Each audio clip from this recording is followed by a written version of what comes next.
부당은 홍콩에서 플라스틱 염료를 생산하는 사업을 하고 있었습니다.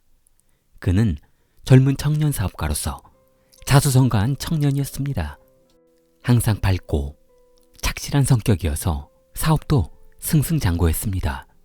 그렇게 사업도 잘 되고 좋은 사람이라고 평이 나자 이곳저곳에서 중매하기 시작했습니다. 친구들도 소개팅을 해준다며 이곳저곳으로 불려다니기 바빴습니다. 소개팅으로 만난 아가씨는 너무 순수하고 순진했습니다. 1970년 초 마겔지라는 아가씨와 결혼하게 된 부당은 행복한 신혼생활을 만끽했습니다. 어찌 보면 그동안 사업하느라 고생한 대가로 생각할 만큼 부인과의 만남은 너무 좋았습니다. 그런데 결혼 전 그렇게 부인에게 매너 있게 잘 대해주던 남편은 점점 과묵한 남편으로 변해가고 있었습니다. 연애 시절 다정하게 대해주었던 그 모습은 어느 곳에서도 찾아보기 힘들었습니다. 부인 마결지는 인근 마트에 들러 물건을 사던 중 이웃 사람들과 마주친 적이 있었는데 마겔지의 오른쪽 팔에 멍들어 있는 모습을 보고 이웃은 걱정했습니다. 상처의 상태로 보아 상당히 고통스러울 것 같은데 어떡하다 이렇게 큰 상처가 남았냐며 물었습니다. 그러자 마결지는 그냥 넘어져서 그런 것이라며 대화를 대충 마무리하고 집으로 돌아갔던 것입니다. 누가 봐도 넘어져서 생긴 상처는 아닌 것 같은데 이웃 주민은 신혼부부인 마결지가 조금 걱정이 되었습니다. 몇 개월 뒤 부인 마결지는 임신을 했습니다. 남편 부당이 그토록 원하던 자녀를 갖게 된 것입니다. 그는 자녀에 대한 욕심이 많았습니다. 80년대의 홍콩 남성들이 대부분 그렇듯 부당도 아들 하나 있었으면 좋겠다는 생각이 그들과 다를 바 없었습니다. 남편의 무뚝뚝하고 불성실한 부인에 대한 태도는 부드럽고 착한 남편의 이미지로 급변했습니다. 부인의 수발을 다 들어주며 출산일을 손꼽아 기다리기만 했습니다. 얼마 후 마겔지는 예쁜 공주님을 출산했습니다. 부인 마겔지는 사랑스러운 딸이 얼마나 예뻤는지 모릅니다. 부인에게 가장 좋은 친구는 딸이라는 말처럼 결지는 딸아이 옷이며 신발 등을 구매하러 다니기 분주했습니다.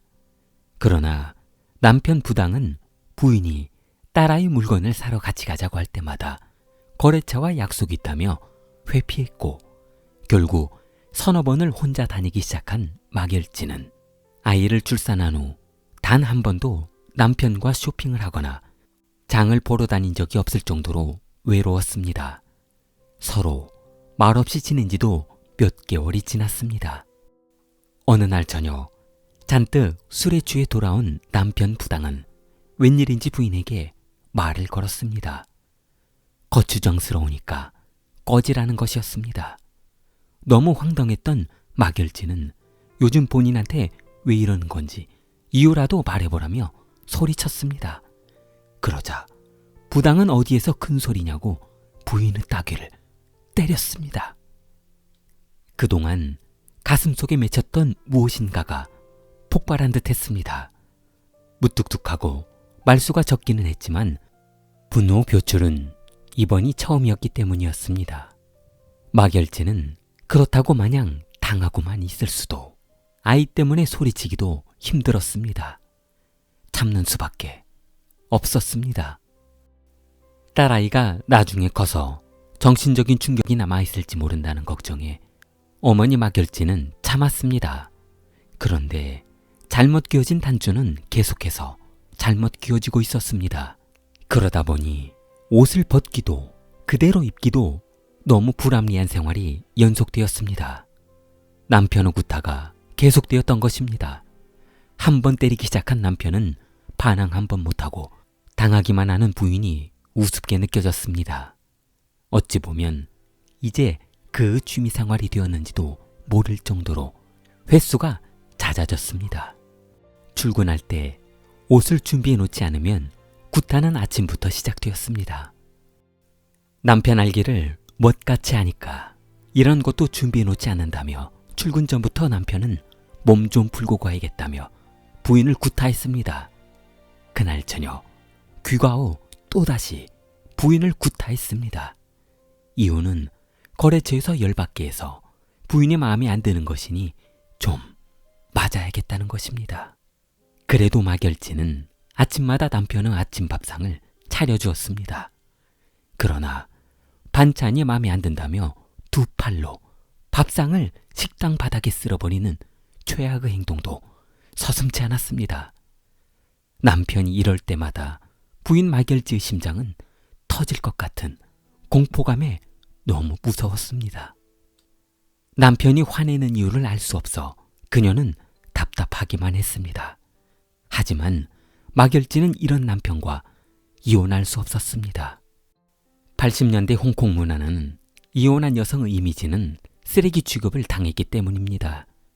이혼녀의 이미지는 대부분 바람핀 여자의 결과물 또는 남편에게 잘못한 이유로 이혼당한 여자라는 인식이 강했기 때문에 그녀에게 이혼이라는 결정은 그리 쉬운 게 아니었습니다. 참고 또 참고 사는 수밖에 없었습니다. 언젠가는 남편이 처음 연애할 때의 사랑스러운 남편의 모습으로 돌아와 줄 것이라고 믿고 있었기 때문입니다. 마결지는 아마도 남편이 아들을 원했는데 딸을 낳아 그럴 수도 있다는 생각으로 둘째를 계획하게 되었습니다. 모든 폭력 남편들의 공통점은 부인을 구타하고 업신여길 망정 부인과의 관계는 기회가 주어지면 다시 한다는 것입니다. 그러나 그것이 결코 사랑의 표현이거나 진심된 마음은 아닌 것입니다. 어찌 보면 본인이 풀어야 할 성욕을 그리고 수컷으로서 번식 능력이 잠재 있는 것이 표출된 것입니다. 그렇게 마결지 또한 둘째 아이를 임신하고 출산했습니다. 둘째도 딸을 출산했습니다. 남편 부당의 구타 정도가 심해 이제는 부인을 방 안에 가두어두고 구타할 정도로 심해졌습니다. 마결지는 남편의 무관심 속에 혼자만의 외로운 시간을 보낸 하루가 대부분이었습니다. 그런데 어느 날 늦게 귀가한 남편의 와이셔츠에서 여인의 화장품 냄새가 풍겼습니다. 마결지는 궁금한 것을 참고 싶었지만 도저히 참을 수 없었습니다. 남편에게 혹시 사귀는 여자가 있냐며 물었습니다. 그러나 남편은 시선을 회피하고 씻으러 들어간다며 화장실로 들어가 버렸습니다.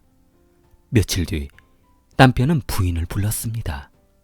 식탁 앞에 마주 앉은 남편은 부인에게 말했습니다.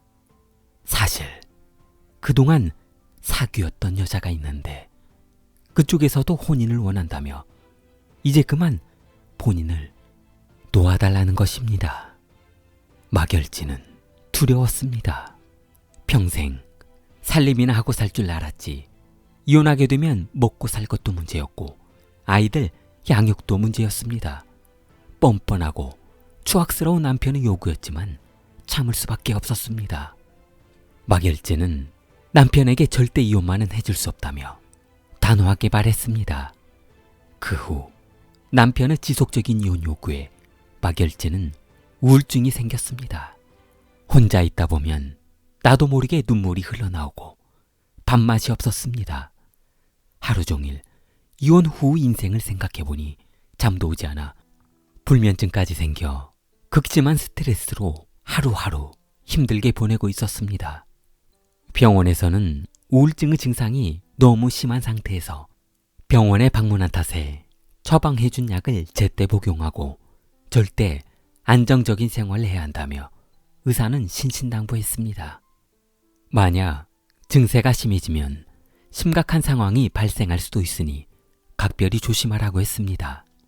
우울증 환자의 10%에서 15%가 자살을 생각한 경험이 있다는 연구 결과가 있었기 때문입니다.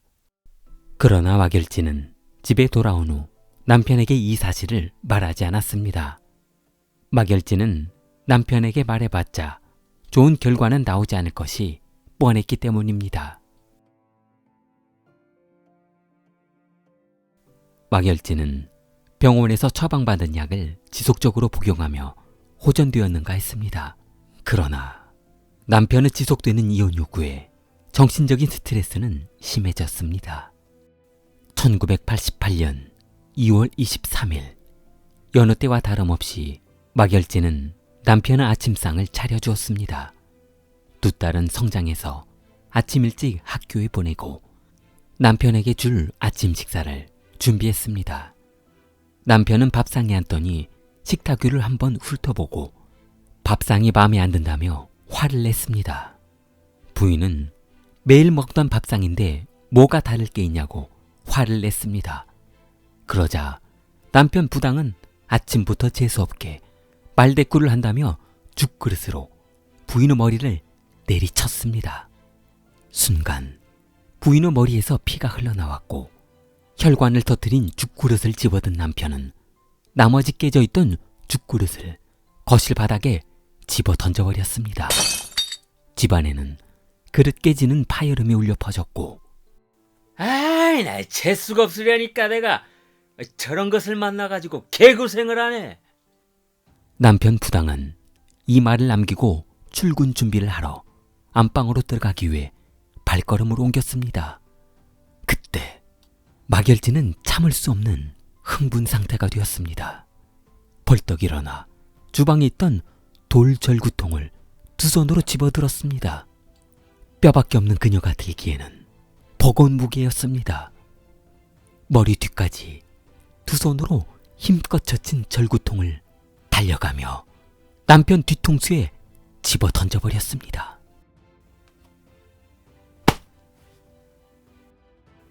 정막이 흐르고 그녀는 두 손을 바르르 떨고 있었습니다. 거실 바닥에 쓰러진 남편은 그녀를 바라보고 있었습니다. 그러나 부당은 몸을 움직일 수 없었습니다. 사지가 마비되었습니다. 막열진은 식탁 옆 우서리에 서서 지그시 남편 눈을 바라봤습니다. 그렇게 한참을 바라보던 막열진은 왼손으로 식탁 모서리를 쓰다듬었습니다. 한참 동안 남편 눈을 바라보며 식탁 모서리를 쓰다듬던 막열진은 모서리를 쓰다듬던 행동을 멈추었습니다. 식탁 위에 멈춰 세운 그녀의 왼손 검지는 식탁을 두 번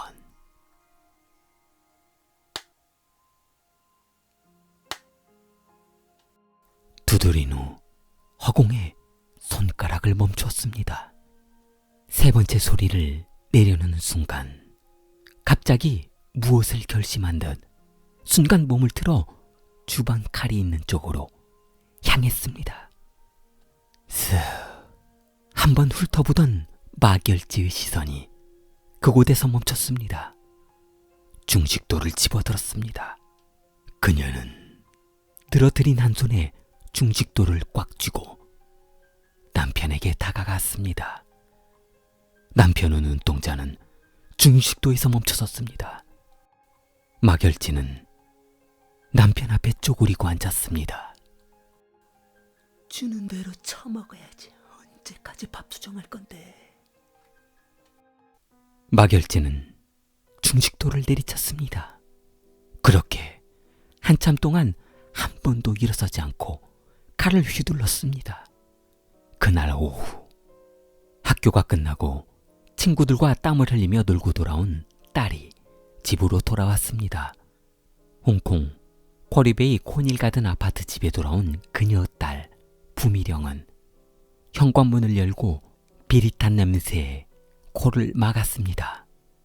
비릿한 냄새는 집안에 가득했고 어머니는 무릎 꿇고 앉아 두 손으로 잡은 마른 수건으로 바닥 닦는 동작을 반복해서 했습니다.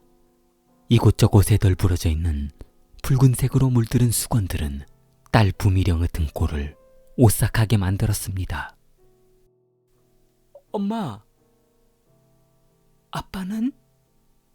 어머니는 아무 대꾸도 하지 않고 계속해서 바닥만 닦고 있었습니다. 어머니 옷은 피로 흥건하게 적셔져 있었습니다.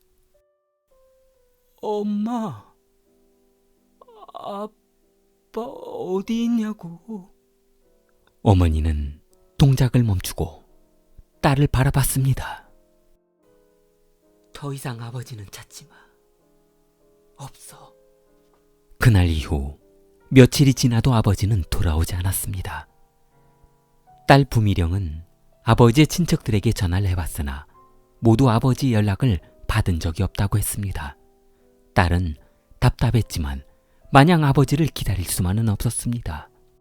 어머니가 자꾸 본인이 죽였다며 찾지 말라고 하기 때문이었습니다. 결국 딸 부미령은 경찰에 아버지 실종 신고를 했습니다. 딸의 신고 전을 받고 출동한 경찰은 부당의 집에 도착했을 때 남편의 살해 흔적을 찾을 수가 없었습니다. 그러나 경찰은 조사하던 중 부인이 심하게 조현병이라는 병을 앓고 있다는 사실을 알게 되었습니다. 우울증이 심해져 조현병을 앓고 있던 것입니다. 그 당시 경찰의 수사기법이 유전자 검사, DNA를 할 수 없는 수준이었기 때문에 혈흔을 찾아내는데 역점을 두었습니다. 그러나 세제로 얼마나 깨끗하게 닦았는지 조그만 혈흔조차 찾아내기 힘들었습니다. 한참 동안 집안 구석구석을 조사하던 경찰은 주방 천장에서 남편의 아주 미세한 혈흔을 발견하게 됩니다. 혈흔을 발견한 경찰은 의외로 손쉽게 주방에서 범행도구 중식도를 발견하게 되었습니다. 경찰은 황당한 조사 결과를 맞게 되었습니다. 범행도구며 혈흔은 발견이 되었는데 시신이 없는 것입니다. 한마디로 시신이 증발한 것입니다. 부당의 살점, 머리카락 하나도 발견되지 않았습니다. 사건 당일 마결진은 가족들의 지속적인 관심 속에 병이 호전되는가 했습니다. 그런 배경에는 남동생이 지속적으로 누나에게 전화를 해서 잘 지내고 있는지, 매형의 구타가 있었는지 수시로 확인하고 보호했기 때문이었습니다. 사건 당일 그날도 남동생이 마결제에게 수차례 전화를 했으나 누나가 전화를 받지 않자 급하게 누나 집에 방문한 것입니다. 그런데 남동생이 누나 집에 진입했을 때는 누나가 이미 매형 시신의 해부를 마친 상태였다는 것입니다. 남동생은 망설이지 않고 누나 집에 있는 여행용 가방에 토막난 매형 시신을 쓸어 담기 시작했습니다. 한참 동안 여행용 가방에 담아두었던 남동생은 누나에게 물었습니다. 누나, 그런데 왜 매형 살은 없고 뼈만 남아있는 거야? 그러자 누나는 고개를 주방 쪽으로 돌리며 냄비를 주시했습니다. 남동생은 주방의 냄비를 보는 순간 토할 것 같았습니다. 차마 눈으로는 볼 수 없는 광경이었기 때문이었습니다. 주방 위, 냄비마다 배영이 가득했습니다. 동생은 누나를 바라보며 이게 무슨 짓이냐고 했습니다.